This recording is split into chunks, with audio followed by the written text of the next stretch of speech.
ตอบคำถามกับคำถามเดิมๆเก่าๆนั่นแหละบางคนลมหายใจกับอุณาร่วมขึ้นแล้วแต่ว่าวันนี้มีบางครั้งที่อุณาร่วมขึ้นแล้วก็ไปนึกกังวลกับกูคือพอจับลมหายใจเสียให้จับมังใดเสียอยู่มังใดถ้ามันขึ้นอุณาร่มก็อยู่ในอุณาร่มเลยบ่ต้องกังวลกับลมหายใจนี่เด้อคำถามที่หนึ่งนั่นมันเป็นขันที่สองแล้วเรียกว่ามันบ่มีความคิดจิตมันร่วมคือมันบ่คิดนั่นแหละมันเลยเกิดจิตมันบ่คิดแล้ว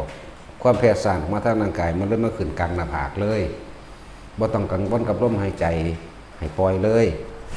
บ่ต้องกังวลเด้อสิให้เฮ็ดจังใดก็คือว่าอยู่ในความรู้สึกตัวอันเป็นจุดเดียวนี่แหละเรียกว่าทานที่ตั้งของจิตสมาธิจิตตั้งมั่นมันก็ตั้งไว้นี่คือเอาความรู้สึกมาเป็นตัวประกันถ้าเป็นผู้ทรงฌานเจริญฌานคำว่าขันธ์ที่สองมันที่มีเทียบโดยหลักสูตรกับว่าปีติสุขเอกคตาปีติคือบ่คิดหยังมันยังเกิดได้ถ้าบ่คิดหยังนั่นน่ะเพิ่นเทียบความสงบว่าสุขนั่นแหละเป็นอารมณ์เดียวบ่ต้องกลับมาล่มบ่ต้องกังวลเรื่องล่มและคำบริกรรมเด้อปล่อยเลยให้อยู่ในความรู้สึกนิ่มหน่วงอยู่กลางหน้าผากกันเองนี่สำหรับคนที่สงสัยว่าเติ้งบริกรรมพร้อมเติ้งจับล่มพร้อมเวลาเพิ่นนั่งมันก็ทั้งบริกรรมทั้งจับลมอุณาลมมันก็ขึ้นแต่บางครั้งเพิ่นบ่ได้นั่งแต่ว่าย่างไปซื่อๆก็เป็นเพิ่นก็เลยสงสัยว่าคือบ่ได้จับลมหรือให้กลับมาหาลมใหม่บ่แม่นให้ขึ้นไปขั้นปิตินิ่มนวลอยู่กลางหน้าผากโลดบ่ต้องกังวลกับลมบ่ต้องกังวลกับคำบริกรรมนี่สำหรับคนปัญหาหนึ่ง ปัญหาสองก็เฉียดกันขึ้นไปอีกบางคนว่าปัญหาสองเด้อลมกะลูอุณาลมกะลูให้เฮ็ดจังใดให้ลูซึกโตทั้งลมทั้งอุณาลมพร้อมกันเลยนี่คนเนี่ยมันคือบ่เป็นหมายความว่ามันคือมีลมอยู่มันคือมีอันนี้อยู่ให้เฮ็ดจังใดต่อก็แค่ว่าให้รู้สึกลมเข้าออกกับอุณาโลมเลย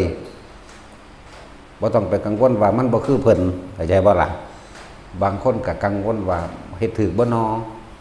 มันคือบ่คือเพิ่นคือว่านิ่มนวลอยู่แต่ทอหน้าผากบ่มีลมบ่มีหยังนอ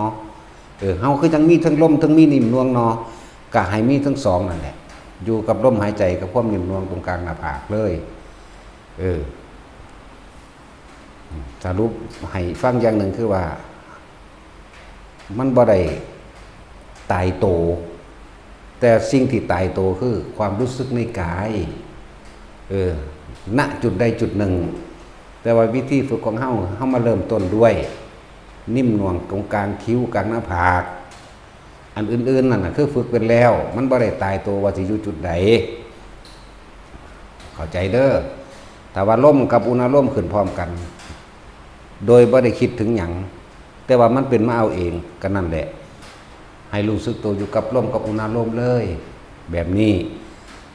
สำหรับคนที่มีบริกรรมก็บ่ต้องไปบริกรรมสังเกตความรู้สึกในกายเจ้าของเองถ้าว่าในกายนี่สิเข้าใจว่าร่วมเบิดทั้งร่างกายอันนี้บ่แม่นแบบนั้นเด้อเฉพาะจุดเฉพาะนี่มันก็เป็นกายในกายอันนึงแล้วสำหรับคนแบบนี้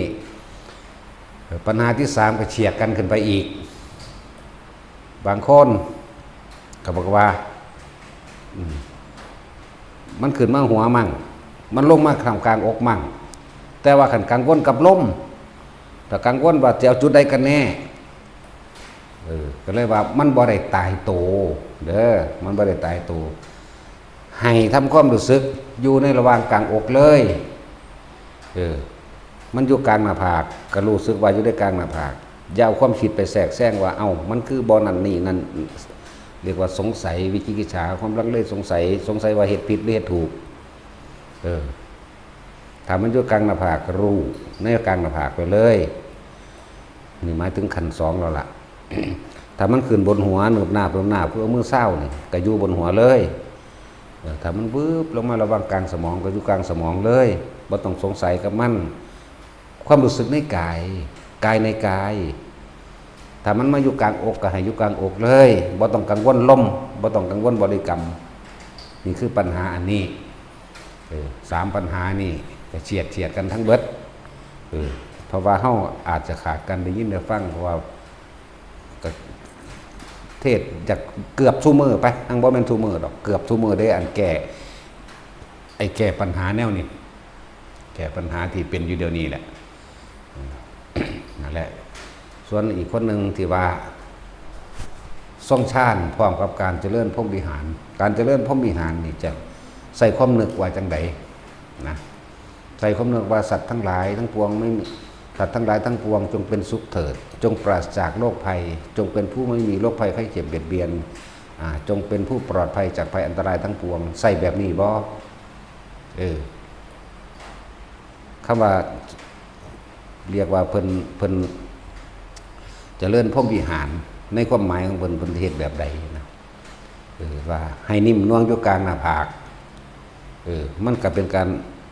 อุทิศบุญไปในตัวกับแมนแผ่เมตตาไปในตัวกับแมนเด้อคำว่าจังสีเด้อเรียกว่าแผ่เมตตาเอาแผ่เมตตาด้วยการเจริญพรหมวิหารนี่คือคำถามเพิ่นแบบนี้ผมแผ่เมตตาเป็นประจำจนเกิดกลายเป็นความเคยชินเมื่อความเคยชินเรารู้สึกว่าคนกำลังโกรธกันเกลียดกันสิเข้ามาไกลปุ๊บเขาสิเบิดอาการหายโกรธวิธีแรกมันถูกต้องแล้วเข้าใจว่าล่ะวิธีแรกมันถูกต้องแล้วเฮ็ดเบาๆต่อมาเพิ่นสิเข่งเกินไปหรือเข้มเกินไปหรืออาจจะมีคือมันใส่เจตนาเป็นจุดมุ่งหมายจักบ่ล่ะคือใส่เจตนาคนผู้นี้สร้างกูจะให้มันเศร้าสั่งอาจจะบ้านนี้ก็เลยไปใส่เจตนามันเลยเป็นตัณหามันบ่แม่นพรหมวิหารแล้วแต่แบบนั้นมันขาดอุเบกขาเข้าใจว่าล่ะมันบ่แม่นการเจริญเมตตาด้วยการแผ่เมตตาทั้งทรงชาติทั้งแผ่เมตตาออกโดยพรหมวิหาร4บ่แม่นแต่ลักษณะว่าไปเจาะจงให้ผู้นั้นผู้นี้หายโกรธตัวเองเข้าใจว่านี่บ่ต้องว่าจังสั้นก็ได้บ่ต้องไปเจาะจงบ่ต้องไปคุ้มให้มันเศร้าสั่งเจ้าของไหมแต่ว่าแผ่ออกไปโลดถ้าคำว่าพรหมวิหารมันต้องประกอบด้วย4อย่างเมตตาอยู่แล้วกรุณาแล้วมุทิตาและอุเบกขามันขาดมันเลยรู้สึกอึดอัดโกรธเกลียดหรือเครียดแต่ของเลยกลายเป็นคนที่อึดอัดเอาเองเห็นบ่นะเพราะว่ามันบ่เป็นดังที่ตะของคิดไว้นี่มันมีอันนี้เขามาพาเด้อแทรกก็ว่าอันความอยากได้ดังใจเนี่ยนะอยากให้เขาบ่จากสร้างเจ้าของอยากให้ถือใจกับของนี่แหมตัณหาแทรกแล้วถอยขึ้นไปตรงวิธีแรกที่เจ้าของเฮ็ดและการใส่คำคิด การแผ่เมตตาโดยพรหมวิหาร4ใส่คำคิดน้ำเด้วิตกหมายถึงคำที่เฮาคิดนึกตรองวิจารณ์ประคองไว้ให้เป็นหนึ่งปีติเกิดจงจุดกลางระหว่างคิ้วเฮานี่แผ่ออกไปนี่แหละแต่ว่าโดยกระจายทั่วไปว่าจำเป็นต้องเจาะจงกับไผก็ได้บ่ต้องไปเจาะจงมันดอกมันสิเศร้าเองหรอกนั่นแหละบ่เศร้ากับสร้างมันหน้าว่าแต่ของเป็นผู้ให้เห็นบ่เหมือนกันกับการให้ท่านระหวังสิ่งตอบแทนเด้เหมือนกันกับว่าเจ้าของแผ่เมตตาเจริญพรหมวิหารอุทิศบุญให้เพื่อหยังเพื่อสิเขาบ่สร้างเจ้าของหรือมาทำดีกับเจ้าของอันนี้ก็ผิดทำโดยไม่เจาะจงโลดปล่อยเลยเหมือนกันกับท่านที่เน้นย้ำอยู่เสมอนั่นแหละท่านจะไปหวังผลในท่านจะไปมีจิตผูกพันในผลในท่านจะไปมุ่งการสังสมในความอยากได้นั่นเห็นบ่อยากได้หยังดังใจนี่แหละเห็นบ่อยากได้อยากเป็นอยากให้เขาเป็นแบบนี้หรืออยากให้เจ้าของเป็นแบบนี้ต่อไปว่านี่อันนึงเด้อกลับขึ้นไปวิธีแรกเราใส่คำนึกไม่ก็ได้สัตว์ทั้งหลายทั้งปวงเนี่ยไม่มีที่สุดไม่มีประมาณทุกหมดบรรดามีขอท่านทั้งหลายจงเป็นสุขเป็นสุขเถิดจงเป็นผู้ปราศจากโรคภัยไข้เจ็บหรือว่า จงเป็นผู้มีอาหารอยู่โดยปกติสุขและสมบูรณ์จงเป็นผู้มีที่อยู่อาศัยไม่เดือดร้อนเป็นผู้ไม่มีโรคเป็นผู้ไม่ถูกเบียดเบียนเนี่ยจงเป็นผู้มีปกติอยู่โดยสุขเถิดจังสี่ก็ได้เด้อนี่จังเดือดจังสีแมนเด้อลักษณะนี้คือเฮาหรือแผ่ออกไปหรืออุทิศออกไปในลักษณะว่าอาหารยารักษาโรคเครื่องห่มที่อยู่อาศัยแต่บ่ละแผ่ออกไปลักษณะนี้เข้ามาแผ่ก็ดี ตอนแรกก็จงเป็นสุขเถิดนี่ท่านขอให้ท่านจงเป็นผู้มีอาหารการกินโดยความอยู่ปกติสุขโดยสมบูรณ์มั่งมีเสื้อผ้าหรือเครื่องประดับประดาทั้งหลายตามชอบใจเถิดมีแต่ว่าไม่เป็นโรคบ่ว่าขอให้ท่านมียาเด้เขาว่าบ่เป็นโรคขอให้ท่านจงปราศจากโรคภัยไข้เจ็บเถิดเด้อาจจะบ่นี่และที่อยู่อาศัยจงเป็นผู้มีปกติอยู่เป็นสุขเถิดนั่นแหละให้ว่าไปจังซี่ถึงเฮาก็เฮ็ดประจำแบบนี้อยู่แล้วนะถ้าสิเจาะจงก็จะไปหวังผลเด้เข้าใจว่าล่ะเอาฟังดีๆเด้มันมี2แบบอยู่ถ้าเจาะจงคือจะหวังผลบ่ได้หมายความว่าจะให้ใครมารักให้ใครมาพอใจเด้ถ้าหมายความว่าให้เขามารักหรือให้เขาให้อภัยกับเรานี่ตัณหาคือความอยากของเจ้าของเองแทรกแล้วเข้าใจว่าล่ะบาดนี้ฟังดีๆเด้อเฉียดกันนึงเด้อันนี้คือคนนี้มันคือเฮาอาจจะได้ยินได้ฟังมาคนรักคนเกลียดเราอุทิศเลยแม่นบ่ซั่นเดี๋ยวมันหายเองเพิ่นอาจจะบ่อธิบายตัวนี้เข้าใจบ่อธิบายว่าให้เขาเศร้าสั่งเจ้าของโดยเจ้าของเอาตัณหาไปใส่นี่แม่นบ่ล่ะนั่นแล้ว3 เดือนถ้าเขาไม่กลับมารักมันพังไปเองของมันจังซี่นี่เฮาอาจจะเคยได้ยินได้ฟังแบบนี้นั่นแหละแต่ว่าเพิ่นอาจจะบ่อธิบายในขณะที่เดินทางนี่นะจักว่าล่ะในขณะที่เดินทางหมายถึงว่าในขณะก่อนที่จะถึงจุดหมายนี่ไหมก็เลยว่าแผ่เมตตาให้เขาเลยหรืออุทิศบุญให้เขาเลยแต่ว่าจะไปหวังผลในการอุทิศบุญได้ไปหวังผลในการที่ว่าให้เขามีสุขเพื่อที่ให้เขาจะกลับมารักเราหยุดอย่ามีตัวนี้นี่แหละก่อนที่ถึงจุดหมายบางที่นี่เฮาบ่เข้าใจความละเอียดของมันความละเอียดของการแผ่เมตตาความละเอียดของการอุทิศบุญเข้าใจว่าล่ะคือการแผ่เมตตาให้เจ้ากรรมนายเวรว่าวันนั้นมันเกลียดเรามา5 ปี 10 ปีแล้วเนี่ยเฮาอุทิศบุญให้มันมั่งแผ่เมตตาให้มันมั่งแต่มีความหวังว่าเขาจะกลับมารักเราอันนี้ผิดจากว่าล่ะเจาะจงลงไปแต่ว่าไม่หวังสิ่งใดตอบแทนนี่ฟังดีๆเด้อแล้วมันก็ขึ้นอยู่กับสติปัญญาผู้รับเหมือนกันเด้เขาจะเข้าใจบ่เข้าใจแมนจะดอกภายใน3 เดือนถ้าเขาไม่รับเขาจะพังไปเองแต่ว่าถ้าตัวเองยังมีหวังว่าเขาจะกลับมารักเข้าใจบ่นี่ไม่พังตัวเองพัง เพราะว่าอย่างตัวเองงุดหงิดบ่แมนดอกบ่เป็นดอกเด้เลยเหตุให้เป็นเครื่องกังวลของใจเอาแบบมาดีบ่ดีเป็นปฏิฆาอาฆาตเขาต่อสำเร็จนี่ฟังดีๆเด้อกูแพ้ว่า3 เดือนซุมื้อนี่กูเทศทุกมื้อได้ตลอด90 วันนี่ก็บ่เห็นว่ามันสิเป็นไป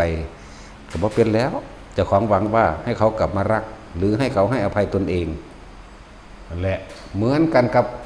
พวกให้ทานและหวังผลทานหวังผลไม่คิดพันในผลแห่งทานมุ่งการสังสมด้วยการขอนั่นขอนี่เป็นนั่นเป็นนี่ได้แบบนั้นแบบนี้นั่นแหละบ่มีผลเวลาใดเฮาลืมของเฮานั่นแหละเฮาบ่ต้องการเฮาบ่ปรารถนานั่นแหละมันจังสิมีผลนี่เด้อแนวมื้อนี้ เรื่องจังซี่นะตอบปัญหาให้หลายๆอย่างเหมือนกับการที่พวกเฮาที่หลวงพ่อผ้า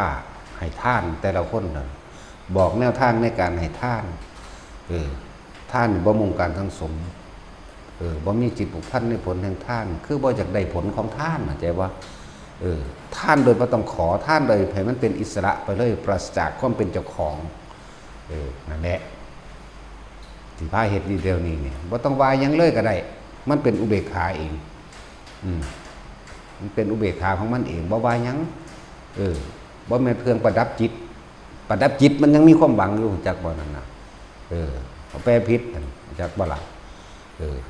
เฮาเป็นผู้เห็นแท้ๆมันเป็นหยังเฮาสิบ่ว่าเป็นน้ำเฮาเห็นน่ะนั่นแล้วบ่แม่นเครื่องประดับจิตบ่ต้องว่าสมณะหุงหาบ่ได้ท่านไปตามประเพณีหรือให้ท่านโดยผู้คนให้ซื่อๆยังบ่แม่นแบบนั้นให้ไปโลดผลท่านเกิดขึ้นจากเฮาเองนั่นแหละ บุญอันเกิดจากการให้ทานเกิดจากผู้รับบ่แม่นเกิดจากผู้ให้ไม่ใช่ผู้รับขึ้นอยู่กับเฮาผู้ให้ไม่ได้สิเฮาสิได้บุญหรือบ่ได้บุญแม่นบ่แต่ว่าถ้าสิแยกแยะออกมามันมีอานิสงส์ต่างกันซื่อๆแต่ว่าคำว่าบุญคือความสงบภายในตนเองเกิดจากผู้ให้ไม่ใช่ผู้รับให้แล้วไปเลยให้หมากะแล้วไปเลยให้คนทุศีลก็แล้วไปเลยให้คนมีศีลแล้วไปเลยให้คนมีฌานก็แล้วไปเลยให้โสดาสกิทาอรหันต์ก็แล้วไปเลยเหมือนกันแต่อานิสงส์ต่างอยู่เพราะว่าในการให้ของเขาก็ต้องพบหน้าเขาเหมือนบ่ล่ะก็เฮาให้หมานี่เขาสิให้เป็นจังไดแต่บ่เห็นโตมันเนาะก็ให้มันแล้วก็แล้วไปให้คนบ่ฮู้ดอกพฤติกรรมของเขามีศีลบ่มีศีลคนทุศีลให้ไปก็แล้วไปตัวของที่ได้สงบเย็นเองบุญเองเฮาสิฮู้สิว่าคนพวกนั้นมีฌานหรือบ่มีฌานบัดนี้เนาะเฮาไปก็แล้วไปเลยแต่ก่อนสิให้มันสิมีความต่างอยู่บัดนี้ให้พระโสดาสกิทาอรหันต์เพิ่นสิแสดงธรรมเองดอกนี่คืออานิสงส์ต่างกันอานิสงส์อารมณ์อันพึงปรารถนาอานิสงส์อารมณ์อันปรารถนาหรือว่าเฮาบ่ได้ปรารถนาแต่ว่ามันสิถ้าให้คนมีชั้นจังสิพวกนั้นมันบ่มีความรู้สึกหยังดอกเข้าใจบ่ให้สัตว์เดรัจฉานบ่มีความรู้สึกหยังแต่ว่าเฮารู้สึกสงบเย็นเพราะว่าเฮาบ่ปรารถนาเข้าใจบ่ให้คนทุศีลก็บ่มีความรู้สึกหยังเหมือนกันแต่หากคนมีฌานสิมีความรู้สึกคนลุกเข้าใจบ่ล่ะนี่สิมีความรู้สึกว่าแค่เดียวเห็นเพิ่นนี่ไกลๆก็สร้างคนลุกสู้สั้นไปแล้วคนลุกเป็นวืดๆวาดเป็นปื้มๆไปโลดนี่แต่ว่าเฮาบ่ได้ต้องการความรู้สึกแต่ว่ามันเป็นเอาเองพอกำลังฌานกำลังสมาบัติของเพิ่นมันแผ่ไปของมันเองอยู่แล้วถ้าโดยปกติมันว่าเรื่องของเพิ่นเองอยู่แล้วนะสิไปว่าหยังครับแต่เพิ่นแผ่ออกไปแผ่ออกไป16กิโลก็ได้16กิโลแล้วมันก็ขึ้นอยู่กับกำลังของเพิ่นเองจักบ่ล่ะผู้มีกำลังหน่อยก็ได้แค่นั้นแหละ ได้สั่นๆจักว่าล่ะได้เฉพาะตนรอบเฉพาะตนไว้เอาไปมกใช่ไหมเอานี้ว่าสั่นมกหน้าไม่เงาหาแมงบ่ไปหาผักใส่มาออมใส่กันนี่นะนี่กับนโมนี่ ออมกินแมงหลดนะมันมึนหลายก็เลยเนาะนั่นแหละ พูดถึงว่าอานิสงส์มันต่างกันอยู่บัดนี้ให้ผู้เพิ่นเรียกว่าพระอริยะเพิ่นแสดงธรรมเทิงได้คนลุกคนพองพร้อม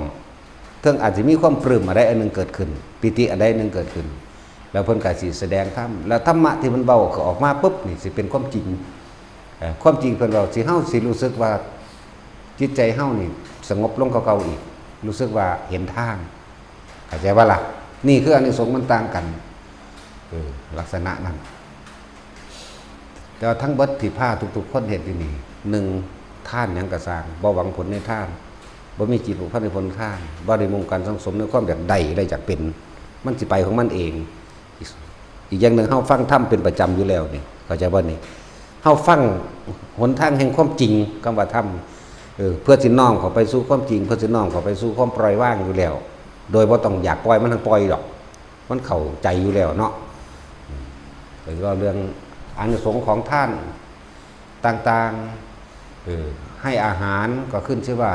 ให้กำลังทางกายให้เสื้อผ้าขึ้นว่าให้วรรณะหมายถึงเครื่องประดับตกแต่งร่างกายของเฮาเองแล้วอีกอย่างนึงมันจะเป็นเครื่องประกอบไปกับเฮาจะเป็นคนนี่ผิวพรรณงามก็เกิดในศาสนานั่นน่ะจากว่าล่ะผิวพรรณงามให้อาหารขึ้นชื่อว่าให้กำลังเฮาก็มีกำลัง สิเป็นคนปกติสมบูรณ์เป็นคนแข็งแรงให้เสื้อผ้าหรือเครื่องนุ่งห่มขึ้นชื่อว่าให้วรรณะเครื่องประดับร่างกายตัวเฮาก็เองก็สิเป็นคนมีผิวพรรณงามบ่ได้ดำคือลือนะให้ยารักษาโรคก็ขึ้นชื่อว่าให้ความเป็นผู้ไม่มีโรคให้ที่อยู่อาศัยก็ขึ้นชื่อว่าให้ทุกอย่างสิเป็นของโลกเข้าใจบ่คำว่าให้ทุกอย่างพอทุกอย่างมันสิรองรับอยู่ในที่อยู่อาศัยเฮาสร้างมองหันมองนี้ให้คนอยู่ได้พักได้นอนเอิ้นว่าให้ที่อยู่อาศัยที่ผ้าทุกคนเฮ็ดเบิดอยู่นี่ล่ะแต่ทุกคนบ่ฮู้ว่าเจ้าของสิได้อานิสงส์แบบใดแต่ว่ามันทั้งมีในหันแม้นไม่รู้ก็ช่างมีเหมือนเดิมนี่เฮาเฮ็ดเองแท้ๆมันสิไปใส่ตรงนี้เห็นว่าล่ะนั่นแหละ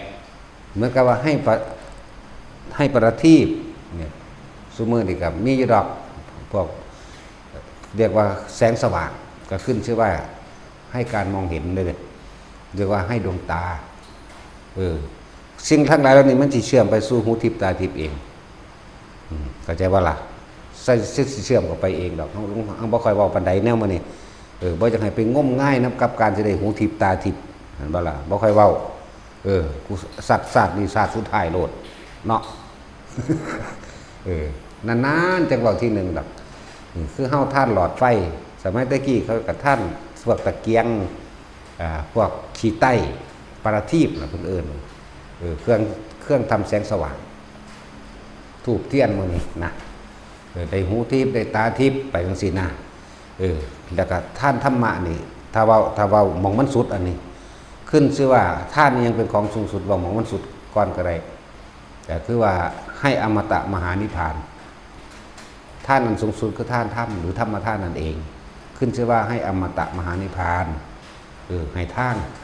อย่างสั้นว่าที่เครื่องประกอบอันเป็นของแถมของเล่นคือเฮาท่านหลอดไฟท่านเทียนเครื่องจุดที่ทำให้เกิดแสงสว่างนั่นแหละนี่เป็นผลแห่งการให้ความแสงสว่างเรานี่จะเป็นภูมิตาทิพย์การบอกสิ่งที่ดีทำให้เกิดหูทิพย์บอกสิ่งที่ดีที่เป็นสัมมาทิฏฐิพูดตามความเป็นจริงแล้วเขาเข้าใจความจริงเป็นอานิสงส์แห่งการจะได้หูทิพย์ตาทิพย์หูทิพย์ให้ของหอมเป็นหูดังทิพย์จากบ่หูดังทิพย์ได้กลิ่นทิพย์หลายคนงงเด้เนาะย่างนั่งภาวนานี่กินหอมดอกมณฑาเนาะทั้งสั้นแล้ว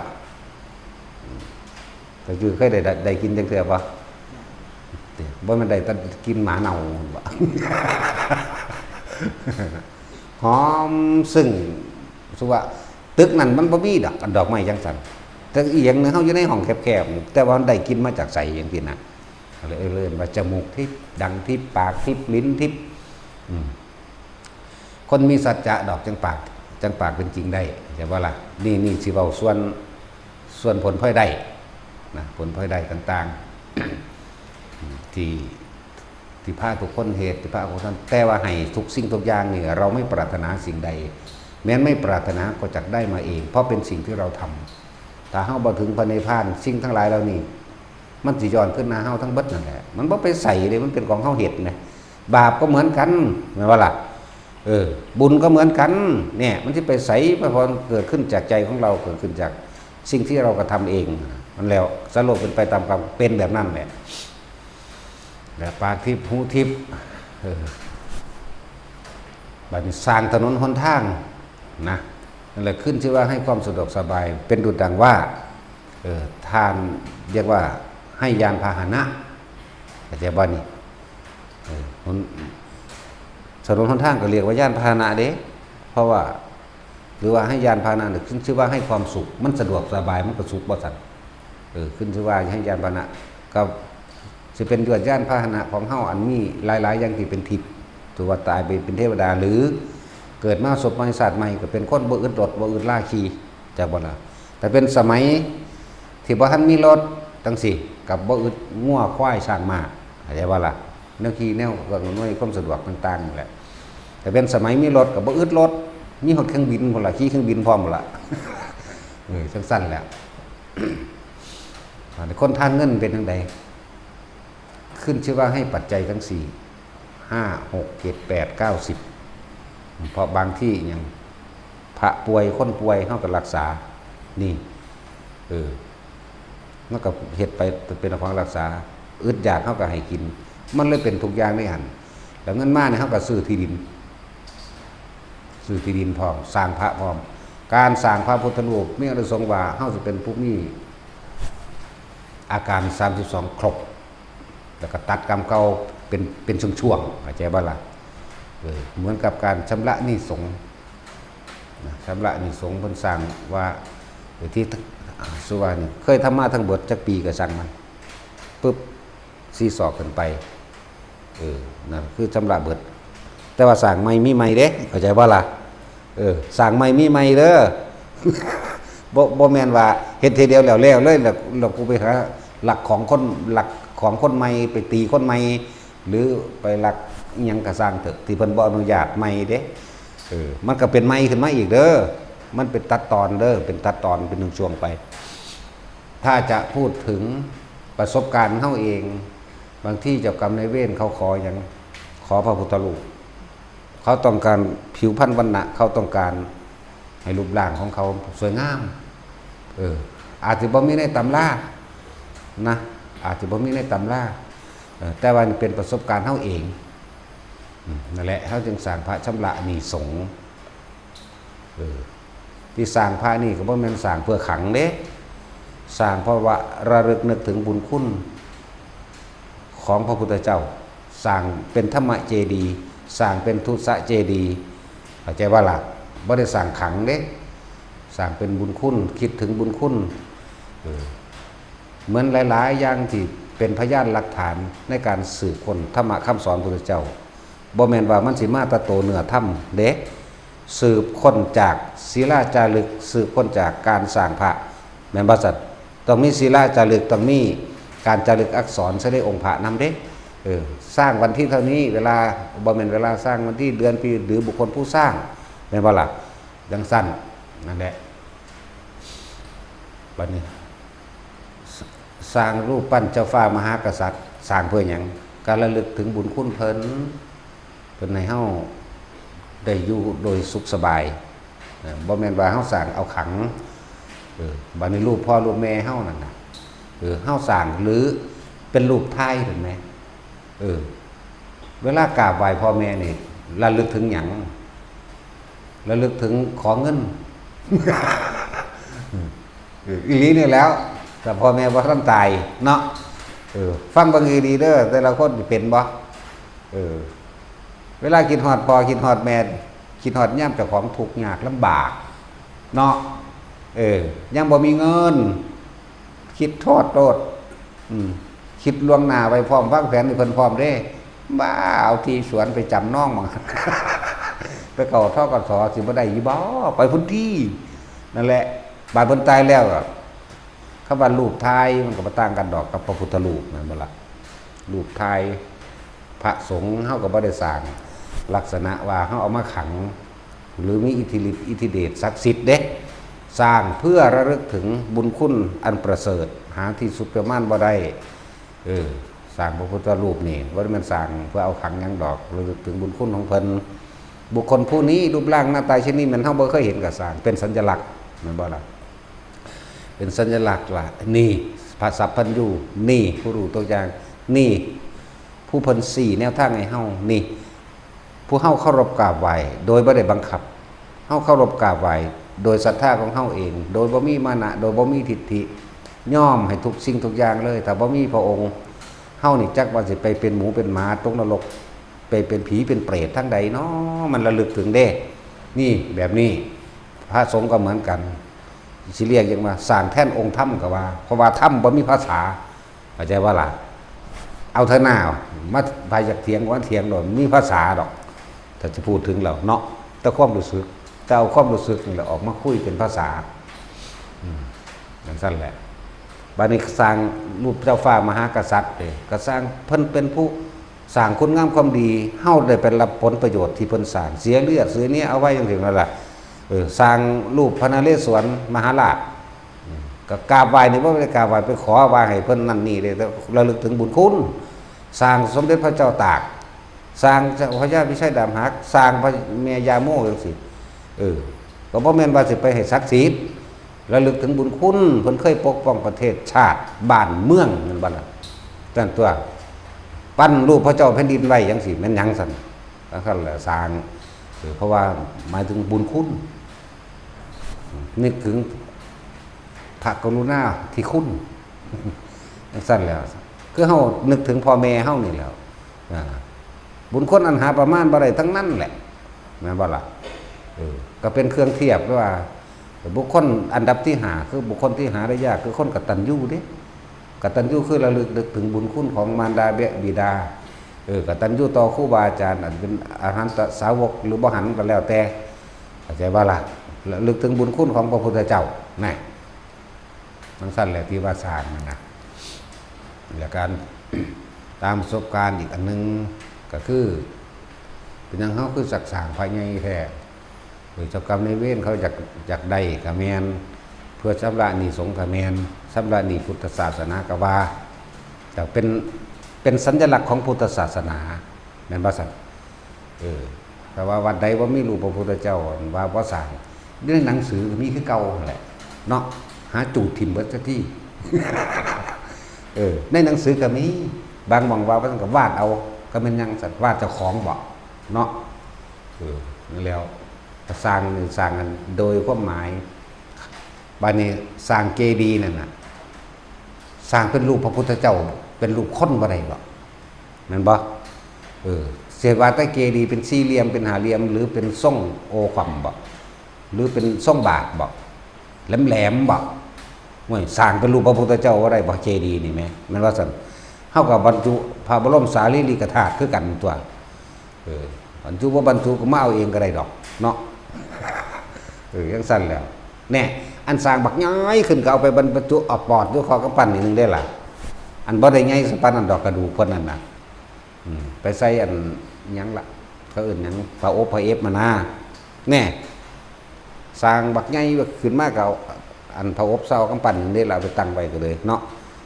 เฮาบ่ได้สร้างใช่ปานนั้นเฮาสร้างซ้ำนี้เฮาก็มีคือกันเด้ล่ะซั่นแล้วพวกเทวดาเขามาใส่เอาเองสิอึดอยากหยังแม่นบ่ล่ะมองใดมีการฝึกหัดปฏิบัติธรรมพระกรรมฐานพระบรมสารีริกธาตุสิมาเองบ่ได้ขอกับไผมันมาเอาเองดอกมันมีในหั่นแหละในหูดังนี่แหละบ่ได้เว้าเล่นเด้เว้าจริงๆนี่เด้นี่อยู่ในนี่เนาะก็แม่นตัวนั่นแหละ ที่ว่าสร้างโอ้ยอานิสงส์ในการต่างๆมันมีในหั่นแหละแต่ว่าเฮาบ่หวังสิ่งตอบแทนเลยแล้วก็บ่ค่อยเว้าเรื่องอานิสงส์จริงๆก็มีมากมายอยู่แต่บ่ค่อยเว้าว่าเฮาตัดตายเมื่อไหร่ไปนิพพานเมื่อนั้นโลดหนาจักให้เฮ็ดจังซี่แต่ว่าเว้นคิดเอาเด้ให้เฮ็ดเอาเด้เฮ็ดจากหูดังนี่ล่ะก่อนบ่ว่าสิเป็นการเทพื้นหรือปูกระเบื้องหรือมุ้งหลังคาหยังเสริมสร้างถ้ามุ้งหลังคาหรือว่าทำศาลานี่ว่าวิหารทานอยู่แล้วเป็นสร้างวิหารเป็นสร้างที่อยู่อาศัยอยู่แล้วแต่พวกใดบริจาคเงินมาแม่นบาท1สลึง1กระช่างร่วมเข้าไปในแผ่นดินนั่นแหละให้ที่อยู่อาศัยขึ้นชื่อว่าได้ทุกอย่างหรือให้ทุกอย่างเพราะทุกสิ่งทุกอย่างจะรองรับโดยแผ่นดินแต่ว่ามีขี้ดินเฮาสิสร้างได้บ่ศาลาอันนี้ก็ขี้ดินต้องรองรับแต่ไม่ขี้ดินเฮาสิเฮ็ดได้บ่พระพุทธรูปหรือเจดีย์ต่างๆต้นไม้ต่างๆแม้ว่าล่ะท่านตัวก็เลยว่าอันโตเงินตัวนี้เรียกว่าเป็นสื่อสารกันแทนปัจจัยเหตุทำให้เกิดขึ้นปัจจัยจากว่าอันนี้มาเอาไปซื้อดินก็ได้เห็นบ่เรียกว่าปัจจัย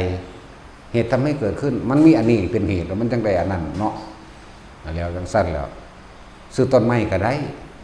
ซื้อน้ำมันก็ได้ซื้อรถก็ได้ซอยเหลือคนป่วยก็ได้ปัวคนก็ได้เนาะแน่จังสั้นตัวหลายอย่างที่พาเหตุมานี่แต่มันมาจากเราเรื่องอานิสงส์เพราะว่าคนจะไปหาเอาแต่อานิสงส์ อารมณ์อันพึงปรารถนาหรืออารมณ์อันทำให้เกิดความสมปรารถนา คำว่าอานิสงส์นี่แต่ว่าจังสั้นเด้อบัดนี้ทุกคนกับอารมณ์อันปรารถนาก็ความสุขสมหวังความมั่นคงความเจริญในโภคทรัพย์แม่นบ่ นั่นแหละอารมณ์อันพึ่งปรารถนาผู้ใดก็ปรารถนาจังสี่บ่ตัวบ่มีดอกกูปรารถนาว่าสิมีคนเอาไฟมันยัดใส่ปากกูนี่บ่มีเนาะ กูปรารถนาว่ามีคนมาตีหัวกูแตกเด้นี่บ่มีดอกบ่ฮั่นถ้าปรารถนาแล่นเอาหัวส้นต้นไม้ก็ได้หัวส้นเหลี่ยมเสามันก็ได้เนาะนั่นแล้วแต่ความปรารถนาทั้งหลายกับตัวเองเฮ็ดเองได้จังไดเนาะโอ้ยปรารถนาว่ามีคนมาสุกกูใส่ไฟกันนะบ้ากูให้ไปสุกกูกระโดดลงแมงเอาเองรถหน้าก็ได้ตัวเนาะลองเบิ่งเด้อล่ะว่าบ่แม่นเนาะตัดสิน แต่จังซั่นแหละความปรารถนาทั้งหลายนี่เรียกว่าอธิษฐานบารมีตั้งใจมุ่งมั่นสู่จุดหมายนี่ผู้ใดก็มีจักจุดหมายเดียวมันก็ความสุขนั่นแหละแต่ว่าทางพระพุทธเจ้าเฮาก็คือทำตามความปรารถนาที่ต้องการก็คือสร้างบารมีมั่งไปนิพพานนั่นแหละว่ามุ่งสุดก็ดีที่ผ้าทุกๆคนเฮ็ดนี่ถวายเทียนก็สร้างหลอดไฟก็ตามกล้องวงจรปิดก็ตามหูทิพตาทิพเบิดล่ะพวกนี้จักว่าล่ะอันนี้สงฆ์มันไปทางหูทิพตาทิพเบิดล่ะพุ่นอยู่กรุงเทพฯพุ่นก็เบิ่งได้นะเนาะมึงอีนี่เข้าห้องน้ำแล้ว จังซี่แล้วรถผู้นั้นผ่านรถผู้นี้ผ่านก็เห็นได้ไหมเสียงมันก็มีพร้อมไหมเรื่องว่าหูทิพตาทิพบ่ได้ดังทิพ แต่ได้ดังทิพกับดอกไม้ของหอมเห็นบ่ล่ะมันก็มีได้ล่ะยาวดอกเหม็นๆไปเด้มันสิได้ดังทิพเหม็น ตะกี้มันมีอยู่เด้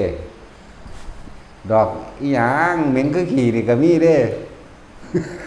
แล้วก็เป็นควันพร้อมเด้แต่เฮาไปเอามือไปเคียงสิเป็นควันขึ้นเด้โอ้ดอกอันนี้นี่เพราะเขาเอิ้นดอกไม้แกงขี้พระพุทธเจ้าเพราะว่ามันบ่เป็นสั้นดอกบ่ได้เหม็นดอก จักแล้วเฮาก็บ่ทันเนาะว้ายหอมเบิดนั่นแหละเพิ่นก็อยากได้แหมเนาะสั่นตัวที่ผ้าทุกคนเฮ็ดนั่นน่ะ หลอดไฟก็สร้างเที่ยงก็สร้างเรียกว่าประทีปโคมไฟเอาอานิสงส์กับเป็นตาที่เป็นในไพ่ภาคหน้าหูทิพย์คือการสิ่งเว้าแต่สิ่งที่มันดีเข้าใจบ่นี่เว้าแต่สิ่งที่มันเป็นประโยชน์โดยทางธรรมโดยสัมมาทิฏฐิแนะนำธรรมก็เป็นหูทิพย์ได้จากบ่ล่ะบอกทางคนไปทางนั้นเด้อไปทางนี้เด้อนี่ก็แม่นเข้าใจบ่ล่ะบ่ได้ตัวเขาเว้าตามความจริงนี่อาสงหูทิพย์และตาที่เป็นจังไดมันมาแบบนี้อานิสงส์ที่คนมีกำลังมากก็คือให้อาหารอานิสงส์คนที่มีผิวพรรณงามแต่มีตลอดทั้งเครื่องประดับประดาก็คือการให้เสื้อผ้าอะไรว่านี่หรือเครื่องนุ่งห่มอานิสงส์ของคนบ่ค่อยมีโรคก็ให้เกี่ยวกับยารักษาโรคอานิสงส์ของคนที่บ่อึดที่อยู่อาศัยหรือเป็นเศรษฐีแผ่นดินก็ว่าไปจะให้ที่อยู่อาศัยนั่นเองอานิสงส์ของคนที่หูตากว้างไกลมีหูทิพตาทิพก็เกี่ยวกับประทีปโคมไฟอานิสงส์ของความสะดวกสบายก็คือให้ยานพาหนะต่างๆหรือสร้างถนนหนทางด้วยความอำนวยสะดวกสบายอย่างสั้น แล้วสร้างพระจังสิก็เรียกว่าเฮาสิมีอาการ32ร่างกายสมบูรณ์บริบูรณ์เป็นคนที่มีสวดทรงสวยงามเป็นที่เคารพและนิยมเข้าใจบ่ล่ะอย่างสั้นแหละบ่ได้เกี่ยวกับองค์หน่อยองค์ใหญ่แต่อานิสงส์ก็ต่างกันอย่างสั้นอย่างหนึ่งเฮาเว้าจากประสบการณ์ว่าบางที่เขามาขอหลายๆถ้าสิสร้างหลายก็บ่มีหม้องไว้เนาะโดยวัตถุของเฮาก็เอาใหญ่ๆซะ แล้วเอาใหญ่ๆซะแล้วทุกคนที่รวมมาเนี่ยเป็นหนึ่งเดียวเหมือนกับว่าได้พระองค์ซอกันเด้บ่แม่นมีองค์เดียวเท่านี้เด้ได้พระองค์เลยในใจของผู้นั้นเข้าใจว่านี่แล้วเวลาอุทิศบุญมันก็คำว่าเจ้ากรรมนายเวรก็มีอยู่แล้วแม่นบ่มันก็ไปของมันเองดอกอันนี้พูดถึงว่าเรื่องส่วนโตมันบ่ต่ำกว่า100 ล้านพันล้านดอกที่เฮ็ดมานั่นนะในสมัยสร้างชาติสร้างบ้านสร้างเมืองสร้างประเทศต่างๆคือมันร่วมกันหลายศาสตร์มันบ่ต่ำกว่าพันล้านคนดอก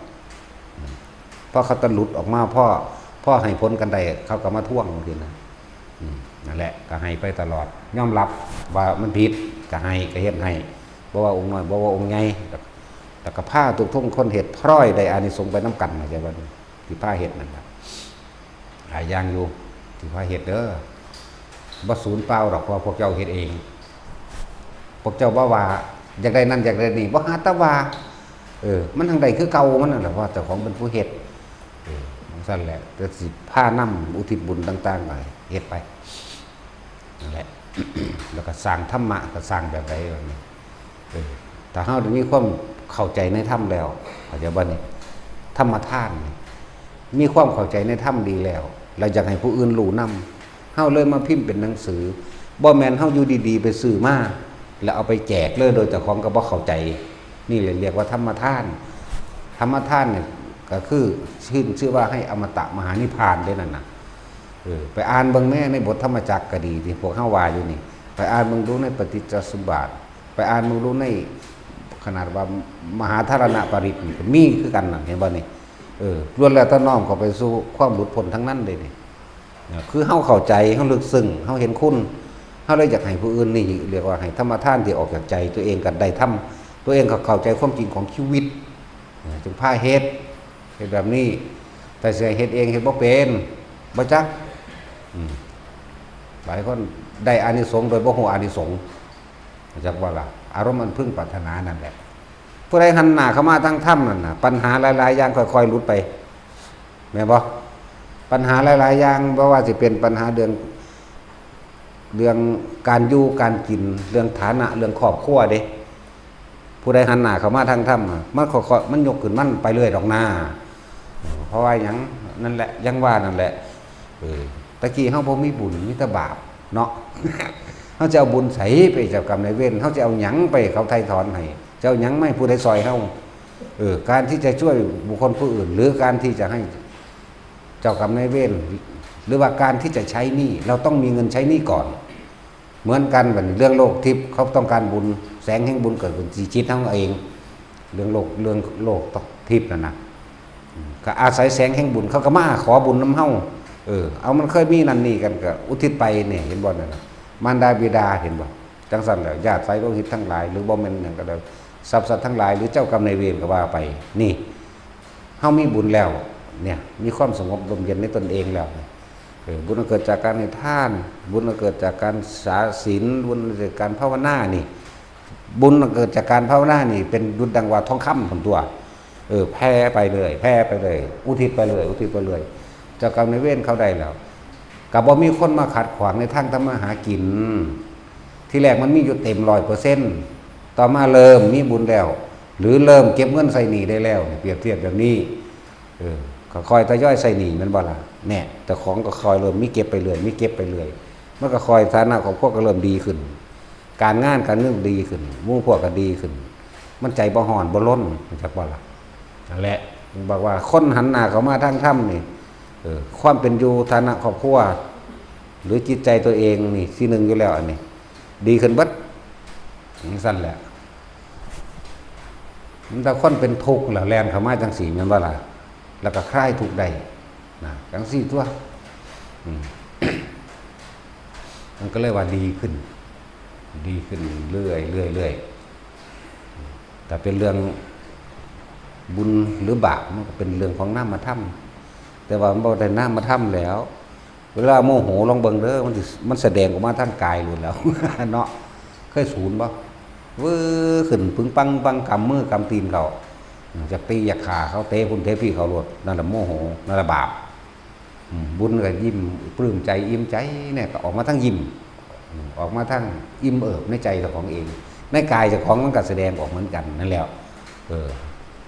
สั้นๆแล้วว่าพาทุกคนเฮ็ดไปนี่เฮาบ่ต้องไป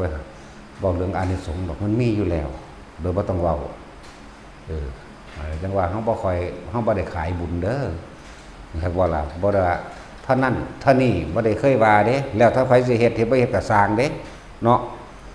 แต่ว่าบอกการให้ทานบอกอานิสงส์ของทานก็บอกจังซี่แหละเฮาสิทานหยังเรียกว่าอาหารยารักษาโรคเครื่องนึ่งห่มที่อยู่อาศัยตลอดทั้งยวดยานพาหนะ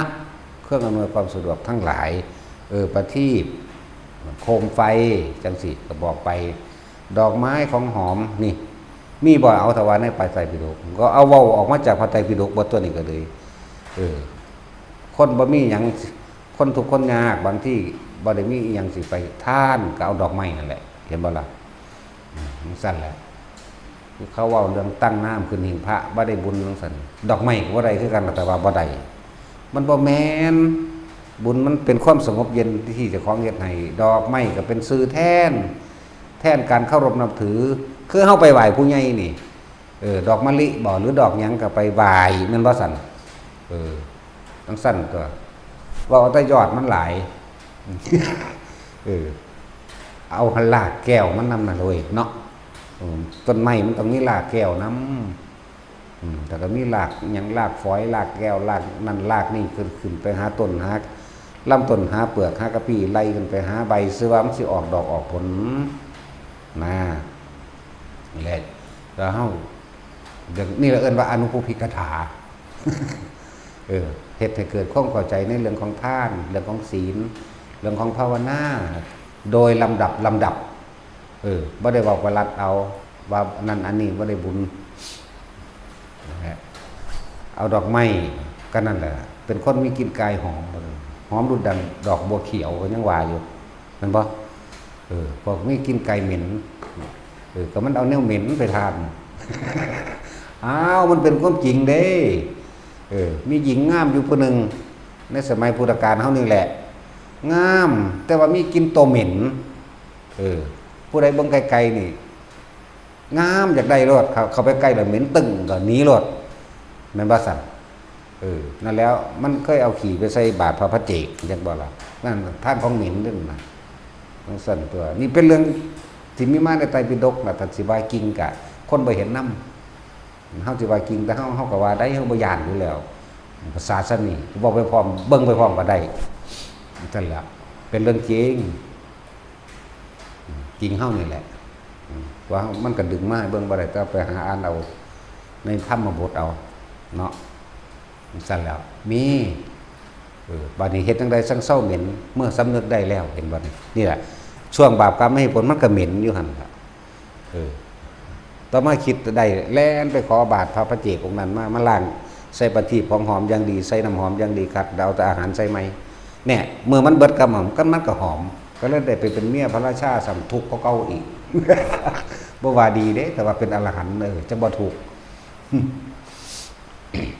สั้นแหละมันมีอยู่แล้วในพระไตรปิฎกนั่นน่ะหาอ่านเบิ่งเอาคือจังนั้นขนาดน้องพระอนุรุทธะเนาะขนาดแต่ของเป็นมเหสีแต่สมัยตะกี้ยังอิจฉาคนฟ้อนคนล่ำหากินโดยการฟ้อนล่ำซื่อๆไปอิจฉาเขาเอาผงไปโรยตัวเขาให้เขาเกิดขั้นเกิดไข้ผสมกันกับขั้นไข้ของหมามุยเห็นไหมบาปกรรมเถิดคล้องกันนะรักษาบ่ได้เห็นบ่พระอนุรุทธะมาแก้ให้นี่แก้โดยบุญบ่ล่ะยังก็ดีว่าพวกขับบ่มีนั่นบ่มีนี่กันเครื่องประดับประดาของเจ้าก็มีตัวคือบ่เอาขายแน่เพิ่นก็บอกขายอยู่ไหมเอาขายแล้วก็เอาเงินนั่นน่ะมาสร้างศาลาโรงฉันมื้อสุดท้ายนิมนต์พระพุทธเจ้ามาสรรให้ก็นิมนต์พระพุทธเจ้าก็บอกว่าเพิ่นก็ให้พรหยังละอายุโทภรโทธีโรยังเพิ่นนี่ละมันก็เศร้าเป็นโลกได้ล่ะก็จังซั่นทั่วนั่นแล้วทำบาปได้บาปทำบุญได้บุญเพิ่นว่าเพราะว่าถ้าเพิ่นว่าแล้วเฮาก็ว่าคือกันมั้ยเฮาก็พิสูจน์ได้คือกันมั้ยบ่ต้องอ้างแต่เพิ่นดอกบ่เอาแต่เพิ่นไปขายดอกถ้าสิว่าเจ้าเจ้าของก็ว่ายกตนอีกแหละเนาะทั้งเว้าทั้งคู่นั่นแหละต้องเว้าทั้งสองทุกคนที่จังว่ามองท่านมันมีอานิสงส์ต่างกันแต่ว่าคำว่าบุญนี่เกิดจากผู้ให้บุญคือความสงบเย็นเด้อฟังดีๆเอาเพิ่นกระเทียบท่านให้สัตว์เดรัจฉาน101คนทุศีลเท่าใด1,000เหมือนบ่ล่ะคนมีศีล10,000คนมีฌานแสนกว่าเท่าอริยะโสดาบันขึ้นไปประมาณไม่ได้แล้วก็จังมาตัดมาอีกให้พระพุทธเจ้า100เตื้อกับพระสู่สังฆทานเทื่อนึงอ้าวกันไปหันอีกได้บัดนี้แน่มันมีอยู่2จังหวะอยู่เด้อแนวมื้อนี้ซั่นแหละ ว่าเลือกมองเอาเด้อเลือกมองให้ท่านก็ดีเพราะนั้นมันจึงมีอานิสงส์ต่างตรงที่ได้ฟังธรรมนี่แหละ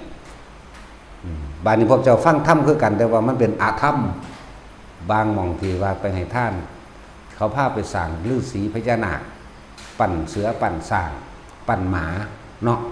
เอามีอยู่ดีเด้หมายังลูก ปั่นสร้างบอกอานิสงส์สันบ่แมนมันผิดบอกละสร้างตั้งสิแล้วเขากระเทศอยู่ทางเทศไปทั้งมิจฉาทิฏฐิเข้าใจบ่นี่บ่แม่นเรื่องที่จะออกจากความเป็นไหวตายเกิดเลยนี่จะบอกว่าเลือกเอาเด้อแต่ถ้าพวกเจ้าได้บุญท่านไผก็ได้ทั้งนั้นบ่แม่นว่าบ่ให้อยู่แต่ว่าต่างตรงที่อานิสงส์นี่คือว่าให้เลือกเอาให้เลือกพุทธเจ้าบนเทศเรื่องหน้าดีกับหน้าดอนอยู่ได้ล่ะเหมือนว่าสัตว์ให้น้อยแต่มีผลมากให้มากแต่มีผลน้อยดีบ่ดีเด่นไปตั้งตำก่อนนั่นแหละจังสั่นตัวมันจังไงเลือกเพิ่นก็เปรียบไปอยู่ภิกษุบางเราภิกษุบางองค์บางพวกเป็นผู้มีศีลนั่นเป็นผู้มีฌานเป็นผู้มีธรรมลักษณะนั้นเป็นตั้งแต่โสดาบันขึ้นไปอานิสงส์หาประมาณไม่ได้นี่ไม่อานิสงส์นี่ไหมหาประมาณไม่ได้บางทีภิกษุทุศีลถ้าเจ้าเสวาเฉพาะบุญนะบุญใดเหมือนกันแต่ว่าอานิสงส์นั่นน่ะมันบ่ได้ดีบ่ดีเป็นทั้งบ่ดีนั่นแหละเขาคือยังพากันไปสั่งเวทสุวรรณมันถือผีได้นั่นจังสั่นแล้วพากันไปสั่งหน้าถือสัตว์ได้นั่นจังสั่นแล้วบ่ได้ถือถ้ำได้นั่นอะไรก็อานิสงส์ต่างกัน ให้น้อยแต่มีผลมากผลตรงไหนเพิ่นแสดงธรรมบอกความจริงให้พวกเจ้าฟังนี่เป็นสัมมาทิฏฐินี่เป็นมิจฉานี่เป็นความเห็นผิดนะนี่เป็นความเห็นถูกนะเพิ่นก็สอนอริยสัจสี่เพิ่นก็สอนให้หนทางการปฏิบัติของตนเองเพื่อให้การพ้นทุกข์และดับทุกข์เข้าใจบ่ล่ะนี่ได้อานิสงส์มันต่างกันเองอารมณ์อันไปพึ่งปรารถนาผู้ใดก็ปรารถนาสุขบ่แม่นสุขอันจอมปลอมนั่นบ่ล่ะสุขของพุทธเจ้าคือสุขอันเกิดจากความสงบปราศจากความคิดนึกในความใดดีมีเป็นสุขแบบนี้จึงว่าปรมังสุขขังปรมัตถสุขบ่มีเครื่องเปรียบสุขเพราะกับการปล่อยว่างเข้าใจบ่ล่ะนี่ตรงนี้นั่นแหละจังว่าสิพาเห็นหลายอันละอย่างสิพาพวกเฮาเห็นอานิสงส์ใดคือเก่ามันบ่เบากว่าสร้างนั่นที่จังเว้าเด้นี่ถ้าเว้าก็ฟังให้ดีๆเด้เอาละเอียดอยู่ดิบอกฮอดวิธีคิดพุ่นเนาะจังซั่นแล้วถ้าพอถูกผู้เขาเจ้ามีหูทิพย์ตาทิพย์เอาในอันพระไตรปิฎกก็มีเด้ล่ะแม่นว่าซั่นพระอนุรุทธะเป็นผู้เลิศทั้งหูทิพย์ตาทิพย์เป็นผู้เลิศทั้งความไวแห่งสิ่งเหล่านี้บ่ล่ะพวกเพิ่นก็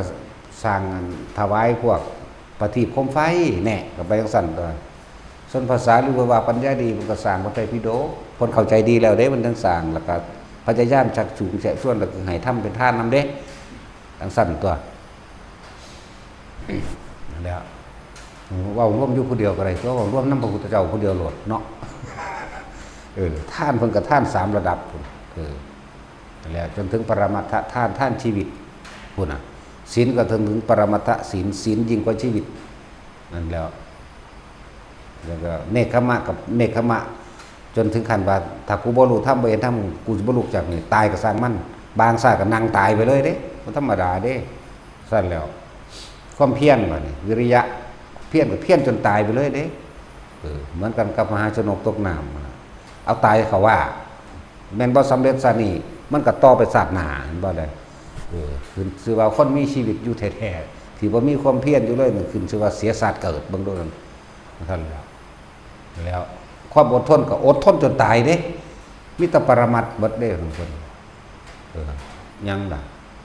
ดาบทขันติว่าที่ดาบทผู้กล่าวคำจริงจากปากแล้วก็ทำตามด้วยความเป็นจริงพระราชาแส่ตีลอยเถื่อ โกรธไหมบ่ศูนย์แห้งขึ้นเก่าๆอีกเอาแนวมาตัดตัวกันเริ่มตัดมาจนว่าหอดตัดข้อไหมโกรธไหมไม่ขอท่านจงเป็นสุขเถิดจังใจขาดตายพวกน่ะธรรมดาบอกนั่นแหละขันติสัจจะก็คือบอกความจริงตลอดแม้กระทั่งเอาชีวิตแหลกเลยถ้าทานมึงตัวไว้จังสิ่งสิกูสิไว้ชีวิตมึงกับว่าย่อมตัวเด้ย่อมตายใช่เลยเห็นบอกเฝ้าความจริงตลอดเด้นั่นแหละสัจจะจังสั้นอธิษฐานบารมีมุ่งแก่มุ่งมั่นสู่จุดหมายกับมุ่งมั่นถึงขันชีวิตคือกันนั่นแหละเมตตากับเมตตาถึงขันชีวิตจังสั้นแหละจนถึงอุเบกขาแล้วอุเบกขาก็ร่วมอยู่ในหันแหละถึงขันชีวิตคือกันแล้วว่าผู้เดียวหลดจังร่วมเบิดว่าแยกเลยชื่อซื้อคนบ่ได้ห้าลักองค์ห้าลักองค์ร่วมเอาน้ำพระพุทธเจ้าหลดนั่นแหละหลายอย่างเพิ่นให้ทุกอย่างอยู่แล้วเด้อล่ะเพิ่นจังสำเร็จได้ขนาดนั้นบ่ว่ากันอาหารยารักษาโรคเครื่องนุ่งห่มที่อยู่อาศัยเครื่องอำนวยความสะดวกจังสี่ว่าสร้างถนนหนทางขุดน้ำบ่อกอศาลาปลูกต้นไม้ให้ท่านกันยาจกบริโภคพัวไปเสมอกันบัดแล้วก็เป็นผู้เคารพในท่านพร้อมเด้ให้ขอท่านก็ยกมือใส่หัวก่อนเด้อบ่ได้โยนให้เด้จักว่าล่ะนั่นแหละจังได้เกิดมาชื่อว่าสักกะมั่งนี่จักคำว่าสักกะแปลว่าจังไดอยู่บ่ล่ะนี่สักการะบูชาแปลว่าเป็นผู้มีความเคารพนอบน้อมแล้วเลยชื่อว่าจังซั่นที่ผ้าทุกๆคนเห็นมันบ่สูญเปล่าดอกพวกเจ้าแต่ว่าอย่าเอามันเลยนิพพานอย่างเดียวหยุดคิดปรุงแต่งในความอยากได้อยากเป็นความหยุดตรงนี้มันเป็นให้มันเข้าใจนั่นแหละฝึกเอาในลมหายใจเฮานี่แหละมันบ่อยู่ไสดอกที่ผ้าทุกคนเฮ็ดอย่างนี้ซื้อเฮาสร้างแผ่นดินสร้างเรียกว่าแผ่นดินวัดนี่เนาะนี่ขึ้นว่าให้ที่อยู่อาศัยขึ้นซื้อว่าได้ทุกอย่างนี่ก็รองรับสรรพสิ่งที่พวกเขาที่มีต่อไปอยู่แล้วเนี่ยที่อยู่อาศัยก็ร่วมทั้งบ้านนี่ก็นี่ละศาลาปลูกต้นหมอกต้นไม้มีเบิดหรอกขุดว่าน้ำบาดาลขึ้นมาให้คนได้อยู่ได้กินก็แม่นเบิดตัวนี้แม่นบ่ซั่นเจ็บไข้ได้ป่วยก็พาไปรักษาหายาให้แน่ก็แม่นเบิดบ่แม่นเฮาบ่ได้เฮ็ดเฉพาะกับคนได้สัตว์เฮาก็เฮ็ดเข้าใจว่าล่ะนกก็ได้กินหนูก็ได้กินแมงใหม่แมงหยังก็ได้กินทั้งเบิดเพราะเขาบ่ใส่ยาฆ่าแมลงเลยธรรมชาติล้วนๆแมงตาแดงมันนั่นแมงสีส้มมันนั่นจักล่ะได้กินเบิดเลยบ่มีการใส่นี่ปลูกกินไปน้ำกันมดแดงก็ได้กินเนาะนอนก็ได้กิน แมงวันก็ได้กินแต่ว่าไปอยู่กินไผกินมันแหน่ พูนสูหม่องของสู ว่ามันมาแย่งอยู่นี่ทั้งสั่นละหลายอย่างที่ถ้าเห็นมาครบสูตรเบิดเลยอยู่ในนี่ครบเบิดแบบนี้ของเสริมสร้างแท่นพระหรือว่าปูกระเบื้องทรัพย์ไม่สุดแต่ที่พูดถึงอานิสงส์มันห้องบ่ค่อยเว้า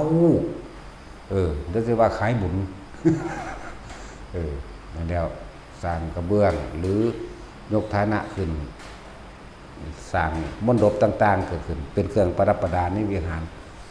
นั่นแหละที่เขาเจ้าเป็นยังขึ้นลำด้วยมียัง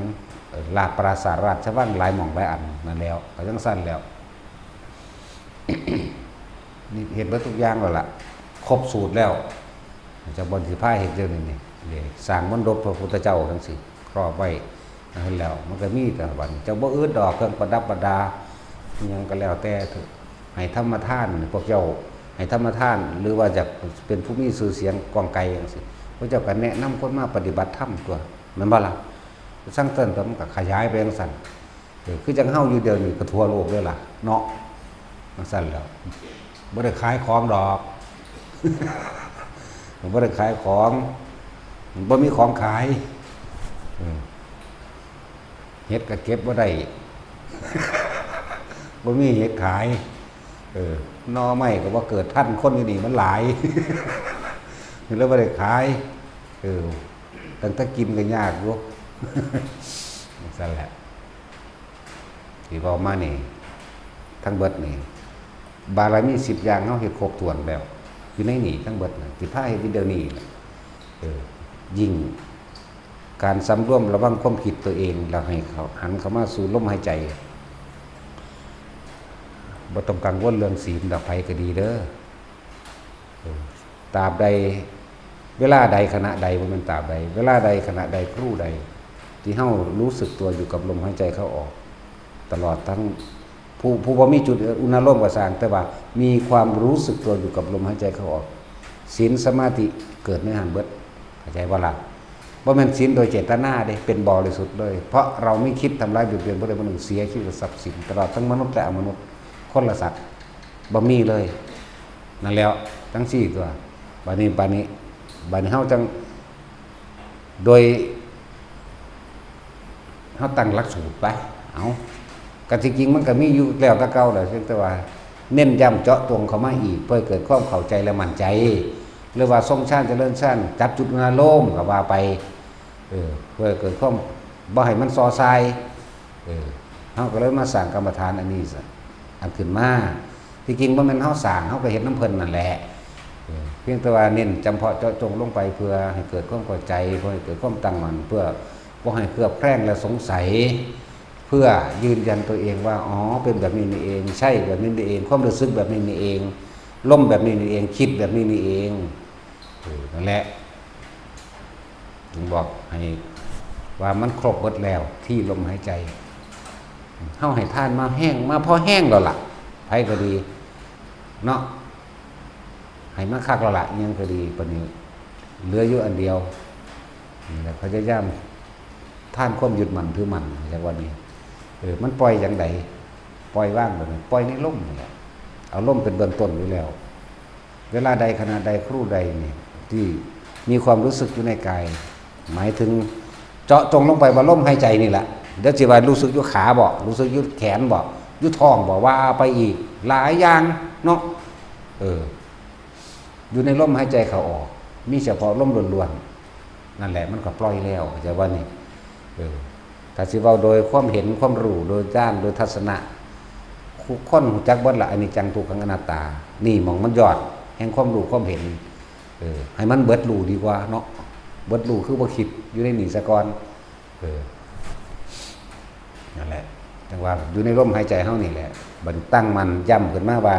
ทรงชั้นเจริญชั้นโดยเอาความรู้สึกนี่เด้อมาเป็นเครื่องยืนยันเอาปิติเด้อมาว่ามาเป็นเครื่องยืนยันว่าองค์แห่งฌานมันมีปิตินั่นบ่ล่ะวิตกวิจารปิตินี่เป็นชั้นที่1สุขเอกคตาปีติสุขเอกคตาเป็นชั้นที่2นั่นทั้งสั้นตัววันนี้เป็นตาอุเบกขาเป็นเอกคตาอีกด้วยวันนี้มันก็เป็นที่3มันก็เกิดความโปร่งๆในนี่แหละนั่นหนาอกเข้านี่แหละโล่งๆนะเลื่อนอย่างสุขเอกคตาคือสงบนั่นแหละสุขใดจะเทียบกับความสงบบ่มีดอกก็เลื่อนว่าสุขเอกคตานั่นแล้วไปอ่านเบิ่งเอาเด้ออันพวกอ่านเอาตัวกิ่งใส่โหลดเอาตัวมันเป็นใส่โหลดชั้นที่4จังบ่มีหยังว่างๆแต่ว่ารู้ว่าว่างมันนั่งเป็นโตอยู่อยากว่าล่ะโตรู้ว่าว่างอยู่ณจุดใดจุดหนึ่งที่โล่งโปร่งทั้งสั้นส่วนอันอื่นบ่หาแต่มาเว้ากันได้ดอกพวกของแถมพวกได้ยินนั่นได้ยินนี่เห็นผีเห็นเปรตเห็นเทวดาอินพรหมยมยักษ์ทั้งหลายหรือเห็นพระพุทธเจ้าพระเจ้าเอาไว้ก่อนของแถมพวกนั้นมันต้องบ่มีหยังถ้าไผต้องไปนิพพานไปก็บ่ได้ไปหรอกอยู่ก็มองในหูดังแหละบ่ได้ย่างไปหรอกบ่ได้ขี่จักรยานไปไปในหูดังเรื่องไป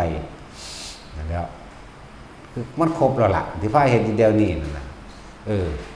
การตกข้างกับพระสร้างพระเห็นอยู่ทั้ง4แหละสร้างโดยบ่หวังสิ่งใดตอบแทนได้หลายกว่าเก่าอีกได้โดยบ่อยากได้จากบ่นี่ได้โดยบ่อยากได้เด้นั่นแหละคนที่อยากได้นี่อุ้ยทรมานเพราะมีการรอคอยเนาะยามใดสิได้ยามใดสิได้เด้นั่นแล้วจังซั่นล่ะทุกคนนี่มั่นใจในตนเองพวกฝึกมาแล้วเป็นแล้วอยู่ในนี่ก็ดีพวกว่าท่านได้เป็นนั่นน่ะเอาเงินซื้อของใดมันก็บ่ได้ดอกครับพวกจะมาฝึกเอาเองมันบ่รวยกับสร้างจังสิไปซื้อความสงบได้อยู่บอกมันบ่ได้ดอกมาเฮ็ดเอามาฝึกเอาเฮาก็ฝึกให้สอนให้อยู่แล้วบ่ได้เสียเงินเด้คนมาฝึกภาวนาอยู่นี่นะเนาะ จักเขาเอาหมองใดมันขายแล้วบ่มีตัวตนเนาะ คือขายวางใดแต่ว่าทั้งเบิดเท่ากับเป็นแต่เพียงผู้แนะให้ซื่อๆเด้มรรคผลนิพพานทั้งหลายมรรคไปว่าทางเพิ่นก็ได้แต่เป็นผู้บอกนิพพานก็ดับเย็นดับความคิดในความเป็นใดดีมีเป็นได้ก็ได้ตอนเป็นๆนี่แหละเด้ออย่าไปคิดว่าสิได้ตอนตายอยากบ่จะพากันไปจมในอดีตอย่าพากันไปหวังในอนาคตอีหยังให้รู้ในปัจจุบันรู้สึกตัวคือลมหายใจนี่ก็เรียกว่ารู้สึกตัวกันอันหนึ่งจากว่าลมหายใจนี่เย็นๆเฉพาะอยู่ในนี่ฮอดมองดังหักนี่สุดละปลายคิ้วไปสุดปลายดังนี่โดยบ่มีหยังกะสร้างนี่ก็รู้สึกตัวอุณหภูมิเลยก็รู้สึกตัวบนหัวนูบหน้าก็รู้สึกตัวหน้าล่างหน้าอกก็รู้สึกตัวยานี้ออกจากกายกายเวทนาจิตเวทนากายร่วมกันเป็นหนึ่งคำว่าหนีความคิดจะหนีออกไปเท่านี้จิตไม่มีที่ตั้งไม่มีที่ตั้งหมายถึงไม่ไปคิดถึงไม่คิดถึงบุคคลที่รักหรือที่เกลียดนั่นบ่ล่ะสัตว์ที่รักและที่เกลียดสิ่งของที่มีและไม่มีจากบ่ล่ะอย่าคิดออกบุคคลสัตว์สิ่งของแน่อย่าคิดออกจากนี้จากกายนี้เข้ามามีที่ตั้งหมายถึงเข้าไปคิดถึงมันเองพอมันมีอยู่แล้วสัญญาเฮาเนาะบ่มีผู้ใดคิดถึงอนาคตได้หรอกคือถามอยู่เรื่อยๆมีผู้ใดคิดว่าสิเห็นหลวงพ่อบ่แม่นว่าสั่นแต่จุ้ย10 ปีที่แล้วจะคิดว่าจะเห็นหลวงพ่ออันนี้บ่แน่แล้วมันมีแต่ความหวังเห็นบ่นี่พวกเจ้าปรุงแต่งจินตนาการไปพวกเราถูกไปกับจินตนาการทั้งที่มันบ่มีจักบ่ล่ะและถ้าเฮาหยุดอดีตได้ดับสัญญาได้อนาคตเกิดบ่ได้นิพพานสัญญาเวทยิตานิโรธอาศัยลมหายใจดับสัญญาทุกคนปรุงแต่งอดีตเบิดนั่นล่ะสัญญาน่ะอดีตเบิดนั่นแหละจะก็ปรุงแต่งว่าอยากให้เป็นนี่เห็นบ่ตัณหาเราเกิดเราได้นั่นน่ะอยากให้เป็นแบบนั้นแบบนั้นแบบนั้นนี่ถ้าทุกคนเข้าใจปัจจุบันคือลมหายใจเข้าออกมั่งปัจจุบันคืออุณาโลมหัวมั่งหรือความรู้สึกตัวมั่งคำว่าเพลินคำว่าเพลินเรียกว่าพวกเจ้าเคยเห็นใจลอยบ่ภาษาเฮาเข้าใจกันง่ายๆนั่งใจลอยเมื่อลอยถึงผู้นั้นผู้นี้แต่มีคนคนหนึ่งว่าเฮ้ยนี่รู้สึกโตเข้าใจบ่นี่เราเรียกว่ารู้สึกโตมันกลับมาหาเจ้าของปึ๊บเลยเนาะนั่นแหละนี่วิธีของเพิ่นให้อยู่ในตัวเองให้รู้สึกตัวเองนั่งใจลอยแบบไหนคิดถึงอดีตปึ๊บคิดถึงอดีตเลยปรุงแป้งอยากให้เป็นแล้วอนาคตมันสิเป็นอยู่บ่ล่ะนั่นซั่นแหล้วนั่นเพิ่นเรียกว่าเพลินละความเพลินละนันทินันทิราคะสหคตานั่นผู้คนมันเพลินไปกับอารมณ์ที่เจ้าของอยากให้เป็น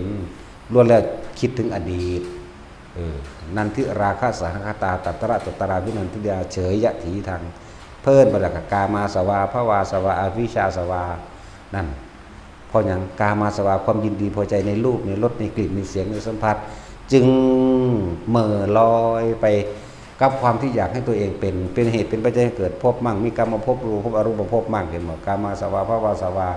อวิชชาสวาเพราะความไม่รู้ว่าสิ่งทั้งหลายเหล่านี้ที่เราคิดเนี่ยล้วนแล้วถ้าเป็นเหตุเป็นปัจจัยให้สัตว์ทั้งหลายเกิดทุกข์นั่นแล้วจังบอกว่าพยายามทำความรู้สึกโตใจลอยเมื่อลอยคิดอยากให้เปลี่ยนได้นะมาว่าแต่มีผู้ใดเมื่อหนึ่งก็ทราบเฮ้ยมันก็ตื่นนั่นแหละรู้สึกโตมีเปรียบเทียบแต่เฮาให้ความมั่นใจรู้สึกตัวกับลมมันรู้สึกตัวกับอุณหภูมิหัวมันกายมันใจนี้ออกจากกายเวทนาจิตเวทนากายคือความรู้สึกตัวหรือว่าจิตหนึ่งกับว่าอยู่ในฐานที่ตั้งแห่งจิตบัดเด่นย่ำเข้าไปอยู่ในหนีรถฐานมันกลางหน้าผากความรู้สึกตัวตรงนี้เกิดว่าได้จักบ่นี่